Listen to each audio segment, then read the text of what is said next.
Missionário Internacional de Lagoa e hoje, dia 5 de abril de 2025, estamos aqui no Convento de São José, onde com o concurso da Câmara Municipal de Lagoa organizamos um evento sobre a importância do bacalhau na cultura e na economia portuguesa.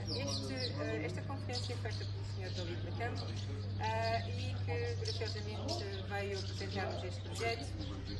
E depois de uma bela prova de pratos à base de bacalhau confeccionada pelo restaurante Quechua, agora vamos dar início a uma pequena entrevista sobre o que faz o Sr. da Campo, que é um francês instalado em Portugal e que faz a promoção da nossa cultura. Obrigada.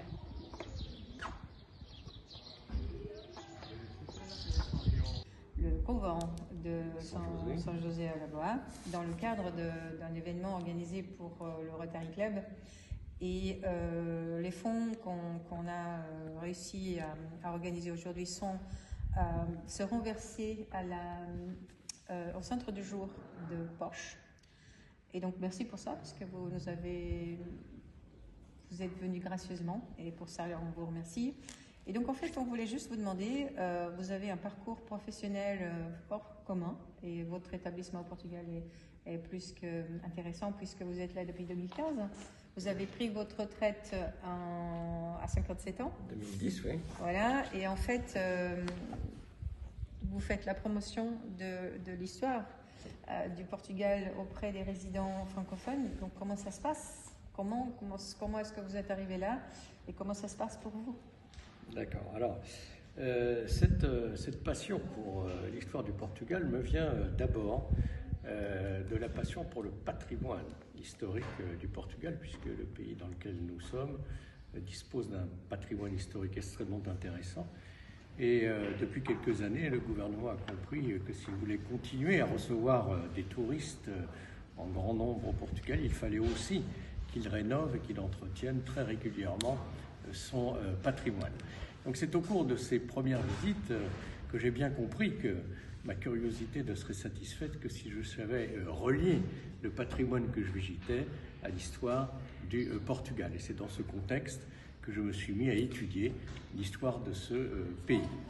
Et puis le hasard a fait que j'ai rencontré un jour une dirigeante de la Société de l'Histoire et de l'Indépendance du Portugal qui a assisté à une de mes conférences et qui m'a demandé, pour mon plus grand bonheur, d'intégrer cette société d'histoire et de l'indépendance du Portugal. Je l'ai donc fait, ce qui me permet de travailler avec des passionnés dans cette société. Merci, c'est effectivement très intéressant. Et donc, voilà, vous êtes installé à Lisbonne et beaucoup d'associations comme la nôtre, qui sont ici dans l'Algarve, vous demande gentiment de venir présenter votre travail et nous aider justement à diffuser cette culture que vous avez embrassée. C'est génial. Et donc là, vous avez aussi décidé d'inclure la littérature et l'art dans vos activités futures. Qu'est-ce que vous souhaitez transmettre dans ces domaines-là alors? Voilà. Alors, le président de la Société d'indépendance du Portugal m'a confié depuis l'année dernière ce qu'ils appellent un cercle, une sorte de direction de la Société d'Histoire, qui a pour objectif de faire connaître l'histoire du Portugal aux résidents portugais non portugais.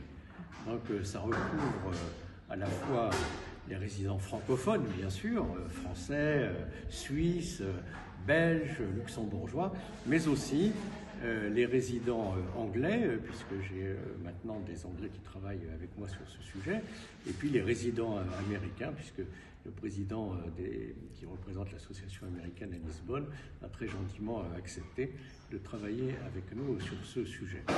Et alors, diffuser l'histoire du Portugal, j'ai pensé dans mon objectif ou dans la vision que j'en ai, que ce n'est pas simplement aller raconter l'histoire du pays dans des conférences, c'est aller plus loin. Donc, dans un deuxième temps, nous souhaitons aussi faire connaître la littérature portugaise auprès de ce même public, parce que cette littérature portugaise est très riche, et beaucoup de ces livres portugais, notamment des grands auteurs, sont traduits en français.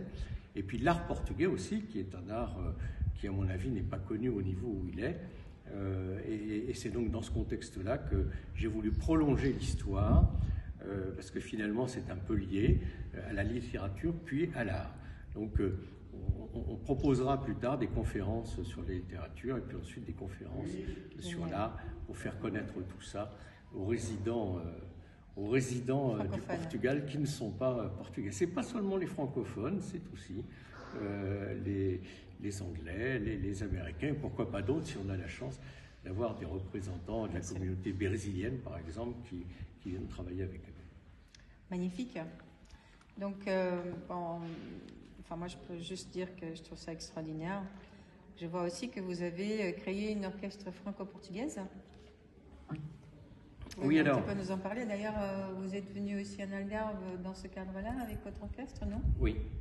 Oui, alors, nous avons créé un orchestre franco-portugais.